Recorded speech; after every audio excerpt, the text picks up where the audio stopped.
আসসালামু আলাইকুম viewers, team DRS আজকে চলে এসেছে ঢাকা ক্যান্টনমেন্টে, একদম এয়ারপোর্টের সংলগ্ন একটা মাঠ। খুবই সুন্দর আউটফিল্ড। আমরা কি ভিডিও দেখে দিব এয়ারপোর্টের? ভিউটা একটু দেখি আমরা, একদম খুবই ক্লোজ টু দ্য এয়ারপোর্ট।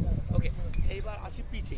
পিচটাতে অনেক পরিমাণ ঘাস আছে, অনেক বাউন্সিং একটা পিচ হবে।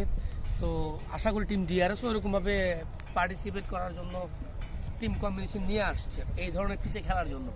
তো আমরা এই বিষয়ে কথা বলবো একটু টিম ডিআরএস এর ক্যাপ্টেনের সাথে। যদিও টস পর্ব হয়ে গেছে, টিম ডিআরএস টসে হেরেছে এবং অপোনেন্ট হয়তো বা ফিলিং ব্যাটিং নিয়েছে।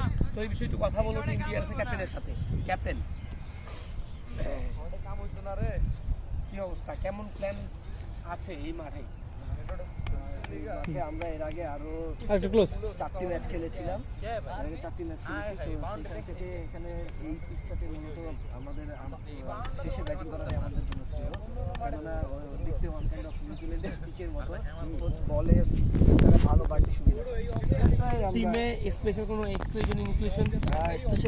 ইনক্লুশন বলতে আমাদের তো আপনি জানেন লাস্ট সেন্টার কর্নারকে আমাদের নিজের প্লেয়ার করা হয়েছে, সেখান থেকে আমাদের বেস্ট প্লেয়ারগুলো আমরা নিয়েছি।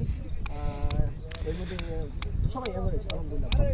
সো অপোনেন্টকে কত রানের টার্গেট দিচ্ছে?